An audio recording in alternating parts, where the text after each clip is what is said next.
할렐루야. 반갑습니다, 성도 여러분. 오늘도 하나님의 말씀을 사모하는 마음으로 이 동영상을 통해 말씀 앞에 나오신 성도 여러분들을 주님이 기뻐하실 줄로 믿습니다. 오늘 우리가 함께 묵상하는 하나님의 말씀은 에스라서 5장 1절부터 17절까지 말씀입니다. 오늘의 성경에서는 유다의 포로 귀환자들이 성전 건축을 재개하자 페르시아의 유프라테스 강 서쪽 영지의 총독인 다뜨네 일행이 다리오 왕에게 문의하는 내용을 볼 수 있습니다. 오늘의 성경 1절은 선지자 학개와 스가랴가 하나님의 이름으로 유다와 예루살렘 거주민들에게 예언했다고 말합니다. 이 두 선지자들은 주전 520년 전후에 성전 재건을 강력하게 독려했던 선지자들입니다. 유다의 귀환자들은 바벨론에서 돌아온 지 3년째에 성전 재건을 위한 모든 자재를 준비하고 기초를 놓았습니다. 그러나 대적들의 반대에 부딪혀 무려 16년 동안이나 공사를 재개하지 못했습니다.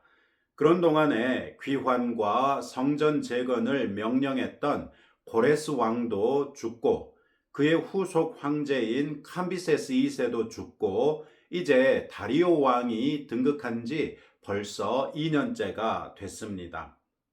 어제 살폈던 4장 24절은 이에 예루살렘에서 하나님의 성전 공사가 바사왕 다리오 제2년까지 중단되니라 이렇게 말했습니다. 그렇다면 다리오 왕 제2년쯤부터 학개와 스가랴 선지자가 성전 재건을 강력하게 독려했다는 것을 알 수 있지요. 이때가 주전 520년경입니다. 학개와 스가랴 선지자의 책망과 독려에 힘입어 스룹바벨과 예수아가 중심이 되어서 성전을 다시 건축하기 시작하고 하나님의 선지자들이 함께 있어서 그들을 도왔습니다. 이 당시 성전 재건 공사의 진척을 8절과 9절에서 엿볼 수 있습니다. 이들은 성전을 큰 돌로 세웠고 벽에 나무를 얹고 부지런히 일해서 공사가 그들의 손에서 형통했다고 합니다. 이것은 이들의 말이 아니라 다뜨네 총독이 가서 확인해 본 결과 그렇다라는 것입니다. 여기에서 큰 돌로 세웠다는 것은 반듯하게 잘 다듬어진 돌로 지었다는 말이고 벽에 나무를 얹었다는 것은 기초 위에 벽을 세웠고 나무를 얹어서 내부 구조물들을 만들기 시작한 단계로 보이지요. 공사 재개가 얼마 되지 않은 시점이었지만 매우 빠르게 진척되고 있었다는 것을 알 수 있습니다. 이런 시점에서 유브라데강 건너편 총독 다뜨네와 스달보스네와 그들의 동관들이 스룹바벨과 예수아에게 찾아오지요. 유브라데강 건너편 총독이라는 말은 페르시아 제국의 영토 중에 유프라테스 강 서쪽으로 지중해 연안으로 하란부터 이집트에 이르기까지 그 넓은 지역을 가리키는 지역입니다. 이 지역은 당시 페르시아 제국을 총 20개의 영지 127개 도로 나누었었는데 20개 영지 중에 하나로 유프라테스 강 건너편 영지 이렇게 불렸습니다. 그리고 이 영지 안에 사마리아나 유다는 각각 127개 도 중에 하나씩으로 편입되어 있었던 것이죠. 따라서 다뜨네는 페르시아 제국의 총 20개밖에 안 되는 영지를 총괄하는 총독이었던 것으로 보입니다. 그는 자기 관할 지역에서 성전 재건과 같은 매우 상징적이면서도 대대적인 건축 프로젝트가 진행되는 것을 방치할 수는 없었을 것입니다. 어제도 잠깐 살폈던 것처럼 캄비세스 2세가 이집트를 정복하고 돌아오는 길에 본토에서는 반란이 일어나 가지고 이 캄비세스 2세의 동생을 사칭했던 사람이 황제에 등극했고 그것을 다리오 왕이 다른 귀족들과 연합해서 쫓아내고 다리오 왕이 황제로 등극한 지 이제 2년밖에 안 됐거든요. 그러니까 이 당시 다리오 황제는 또다시 반란의 조짐이 보이지 않을까 노심초사하고 있었던 때였습니다. 이런 때에 다뜨네는 수룹바벨과 예수아에게 와서 세 가지를 묻습니다. 첫째, 누구의 명령에 따라 이 성전을 건축하고 있느냐? 둘째, 누가 이 성곽을 마치게 하였느냐? 셋째, 이 성전 건축 공사의 책임자가 누구이냐? 이 세 가지를 묻습니다. 다뜨네의 질문 중에 성곽으로 번역된 것은 구조물이라는 의미를 가지고 있기 때문에 성전 안팎으로 구축하고 있던 구조물들을 가리키는 것으로 보는 것이 더 좋겠습니다. 왜냐하면 예루살렘의 성곽은 이 시기에는 아직 건축할 시도조차 못하고 있던 때입니다. 이때로부터 약 80여 년 후에나 느헤미야가 와서 건축하기 시작하죠. 유다 사람들을 신문한 이후에 총독 다뜨네는 자기 선에서 조치를 취할 수 없었기 때문에 다리오 왕에게 편지를 보내 지시를 요청합니다. 그 이유는 이 성전 공사 자체가 페르시아를 창건한 고레스 왕의 명령에 따른 것이었고, 고레스 왕이 죽은 지 10년이 됐고 그의 원년에 조서를 반포한 때로부터는 20년 정도가 지났기 때문에 왕실의 기록을 확인해 보지 않고서는 수룹바벨이나 예수아가 말하는 것의 진위를 확인할 수 없었기 때문이죠. 다뜨네는 다리오 왕에게 보낸 편지에서 건축 중인 이 성전을 가리켜 8절에서 지극히 크신 하나님의 성전이라고 말합니다. 크신 하나님이라는 표현은 당시 페르시아 사람들에게는 익숙한 표현이었습니다. 피정복민들에게 유화 정책을 펼치면서 그들의 신을 가리켜 크신 하나님이다 이렇게 일컫곤 했기 때문이죠. 그러나 수룹바벨과 예수아는 스스로를 가리켜 우리는 천지의 하나님의 종이라 이렇게 말합니다. 11절이죠. 그런데 당시 페르시아 사람들에게 하늘의 하나님이나 천지의 하나님이라는 칭호는 페르시아 사람들에게 있어서 천지의 창조자인 아후라 마즈다 신을 가리키는 명칭이었습니다. 따라서 다리오 왕은 이 말을 편지로 읽을 때 수룹바벨과 예수아라는 사람이 유대인인데 그들 역시 페르시아의 신을 섬기는 사람들이구나 이렇게 착각했을 것입니다. 수룹바벨과 예수아는 이어서 성전 건축의 경위를 말하지요. 그들은 먼저 자신들은 예전에 건축되었던 성전을 우리가 다시 건축하노라 이렇게 말합니다. 그러면서 그 성전은 본래 이스라엘의 큰 왕, 즉 솔로몬을 가리키겠죠. 솔로몬이 건축하여 완공했으나 이스라엘의 조상들이 하늘에 계신 하나님을 노엽게 하는 바람에 바벨론 왕 느부갓네살에게 망했고 성전도 허물어졌고 백성은 바벨론으로 끌려갔었다고 말합니다. 그러던 중에 고레스 왕 원년에 왕의 조서에 따라 성전을 다시 건축할 수 있게 됐다라고 말하지요. 뿐만 아니라 옛 성전의 금, 은 그릇 등도 고레스 왕이 내어줘서 세스바살이라는 총독에게 주었고 세스바살에게 가서 예루살렘 성전을 제자리에 건축하고 그릇들을 성전에 두라고 명령했다는 것입니다. 세스바살은 왕명에 따라 하나님의 성전 지대를 놓았으나 그때로부터 아직까지도 건축을 마치지 못했다고 말합니다. 결국 수룹바벨과 예수아의 말은 그들이 페르시아 제국을 창건한 고레스 왕의 명령을 받았으나 아직까지 그 명령을 완수하지 못했기 때문에 공사를 시급히 마쳐야 한다고 말하고 있는 것입니다. 그러니 아무리 총독인들 이 공사를 자기 선에서 금지하거나 중지시킬 수 없었을 것이겠죠. 오늘의 성경은 이런 상황을 5절 말씀에서 하나님이 유다 장로들을 돌보셨으므로 그들이 능히 공사를 막지 못하더라 이렇게 말씀하고 있습니다. 즉 하나님께서는 상황을 통해서도 하나님의 뜻을 이루셨다는 것이죠.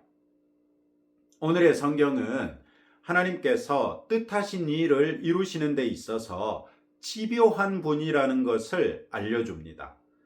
포로의 귀환은 일찍이 하나님께서 이사야와 예레미야 선지자를 통해 예언하신 일이고, 성전 재건 역시 하나님의 언약 백성으로서는 마땅히 해야 할 일이었지요. 이 일들은 명백하게 하나님의 뜻 가운데 있었습니다. 하나님께서는 먼저 하나님께서 하실 수 있는 일을 행하시지요. 고대 근동의 정치 군사적 지형을 하나님의 손길로 움직이셔서 다윗의 왕국 유다를 멸망시킨 바벨론 제국을 페르시아를 건국하는 고레스의 손으로 징계하십니다. 그리고 고레스 왕에게는 개인적으로 확신컨대 다니엘과 같은 경건한 신하를 붙여주심으로써 유다 백성이 귀국하고 성전을 재건할 수 있도록 명령을 내리게 하신 것이죠. 왕의 명령에 따라 유다 백성은 5만여 명이 예루살렘과 유다로 귀환했고, 그들은 하나님의 언약 백성으로서의 정체성을 바로 세우기 위해서 성전의 제단터에 똑같은 제단을 만들고 그 제단에서 번제를 드리며 화목제를 드리는 한편 초막절 절기도 지냈습니다. 그리고 제3년째에 드디어 성전의 기초를 놓았지요. 그러나 밖으로는 대적들의 강력한 반대에 부딪히고 내적으로는 백성들의 무관심으로 인해 성전 재건이 16년 동안이나 멈추고 말았습니다.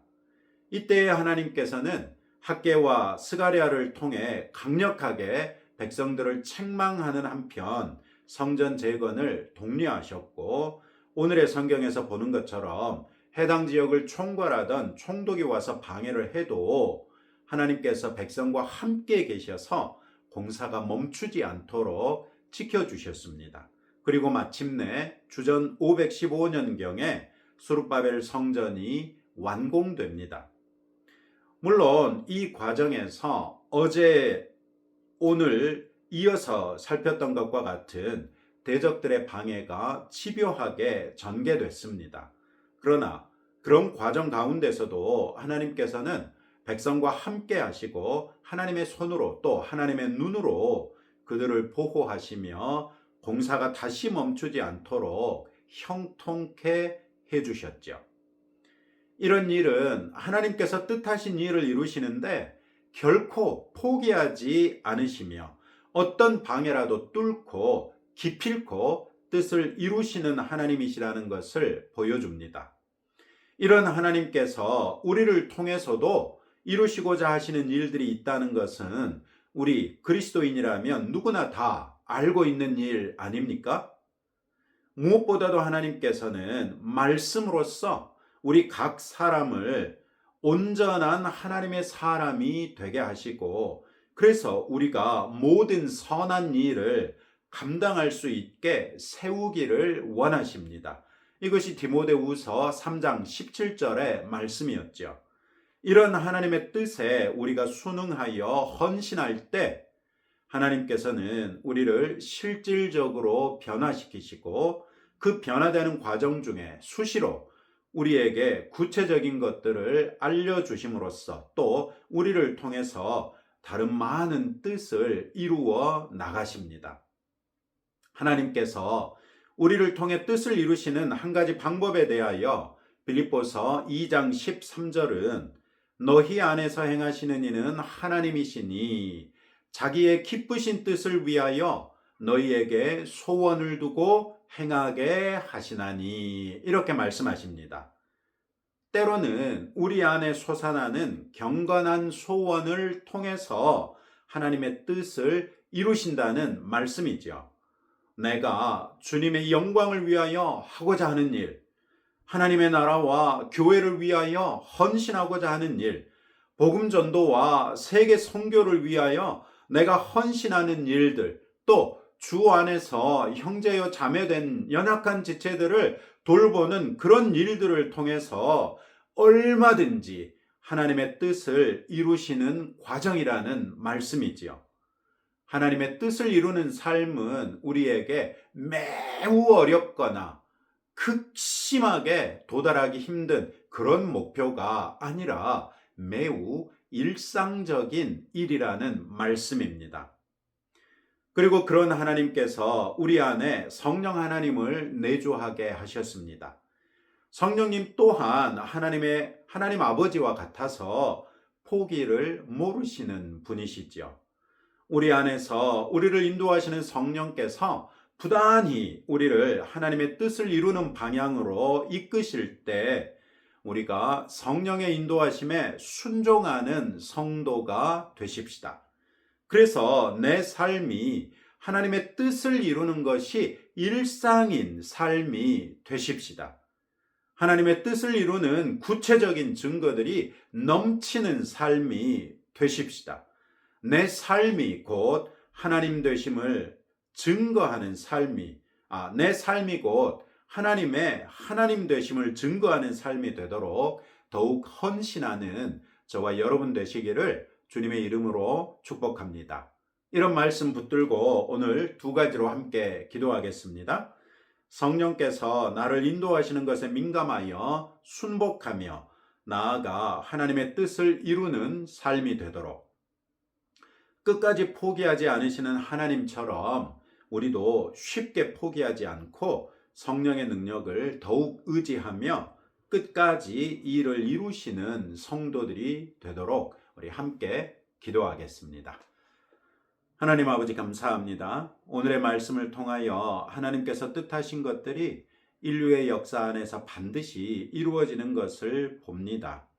어떠한 방해가 있을지라도 아무리 백성이 나태하여 잊어버릴지라도 하나님께서는 뜻하신 것을 잊지 아니하시고 선지자들 보내서 백성을 일깨워서라도 반드시 그 뜻을 이루시는 하나님이신 것을 오늘의 말씀을 통해 확인했습니다. 성령 하나님께서 우리를 인도하시는 것에 우리가 민감해질 수 있도록 은혜를 더하여 주옵소서. 그리하여 우리가 성령님의 인도하심에 순복하며 나아가 하나님의 뜻을 이루는 삶이 되게 하옵소서.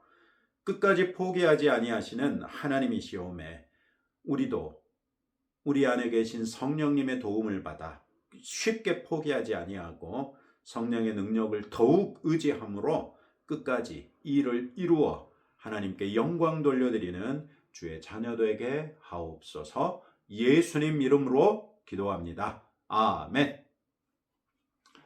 네, 오늘도 받은 말씀 염두에 두시고 여러분들이 오늘 하나님의 뜻을 이루는 일은 어떤 것이 가능하겠는지 생각해 가시면서 의도적으로 노력하셔서 오늘 잠자리에 드셨을 때 하나님 아버지 감사합니다. 하나님의 뜻을 이룰 수 있게 되어서 기쁩니다. 이렇게 하나님께 영광 돌려드리고 기쁨 중에 평안한 수면에 들 수 있는 복된 날 되시기를 주님의 이름으로 축복합니다.